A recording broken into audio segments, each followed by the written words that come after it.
day. Today we are doing lesson 9.10 in our math books. We are going to be adding unlike denominators. So I'd like to show you some examples and then we'll get into the different steps. We're going to be adding a fraction 3/5, which is shaded here, plus 4/15, which is shaded here. But let me explain what we're going to do first. To add unlike denominators, we need to find multiples of each number that can help each other. In this case, we know that 5 goes into 15. So what we're going to try to do is make sure this denominator equal to 15. And the way that we do that, we found the least common multiple by finding 15, 30, 45. And out of 5, we had 5, 10, 15, and 20. We saw 15 is common. So this is already 15, so we don't have to do anything to this fraction. But we do need to do something to this fraction.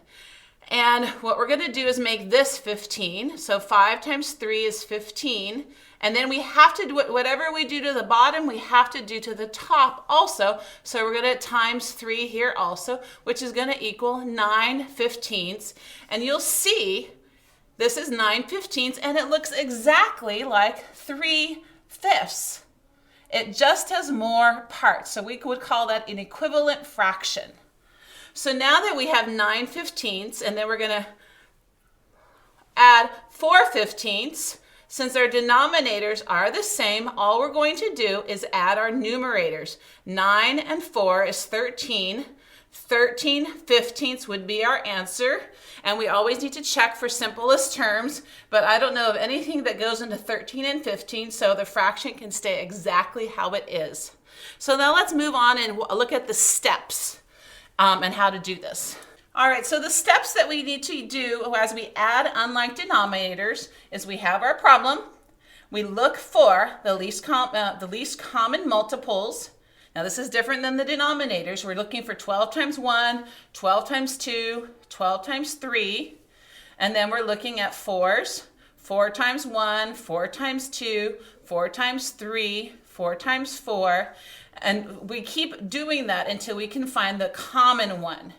Now this is 12, so there's not much we have to do to this one, but we do need to make this denominator 12.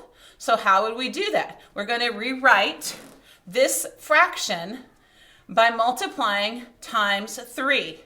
4 times 3 is 12, and then we do the same to the numerator. 3 times 3 is 9. We keep 7/12 the same because it had the 12 in the denominator. So now we have 7/12 plus 9/12. So we added the numerators, but the denominators stayed the same.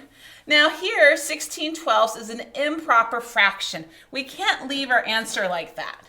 So remember what we have to do. We have to make an equivalent fraction or simplify the fraction. So what we're going to do is change this to a mixed number. And when we do that, we get 1 and 4/12. But you'll still identify that 4 is a multiple of 12, so you can divide. 4 divided by 4 is 1. 12 divided by 4 is 3. So your final answer will be 1 and 1/3. So just again, to add unlike denominators, you have to find a common multiple for the denominators. You're going to rewrite it, multiplying by that common denominator. Then once you have a common denominator, you're going to add them together and then simplify or make an equivalent fraction. Let's move over to our last example. All right, so now we're on our last example. We have 3/9 plus 3/6. And what we have to do is find our multiples of 9 and our multiples of 6 to see what is common between them both. We have 9 times 1, 9 times 2, and 9 times 3. We have 6 times 1, 6 times 2, and 6 times 3. And I first thought it was 12, but I wasn't really paying attention. There's no 12 up here.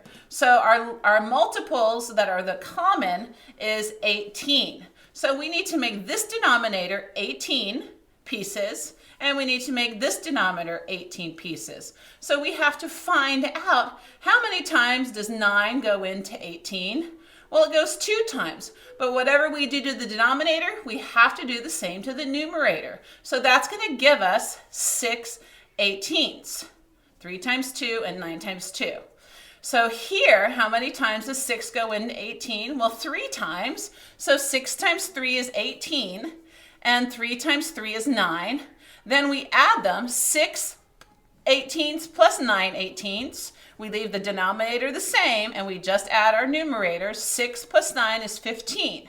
Well, as you can see, this number cannot be the final answer. Well, why? Because we're supposed to simplify the fraction. And just looking at it, I know there are some common factors. We look at 15, it has 1 and 15, 3 and 5, 18 has 1 and 18, and 2 and 9, and 3 and 6. Well, out of both of these families, 3 is the common factor, so we're going to divide 15 into 3, which gives us 5, and 18 divided by 3 is 6. Ladies and gentlemen, I know this is a lot of steps, but it's fun. So take your time, pay attention to details, find your least common multiple, rewrite using the new denominator, then add your numerators because your denominators will stay the same, and then simplify your fraction. If you have any questions or problems, please don't hesitate to call me. Have a fun math day.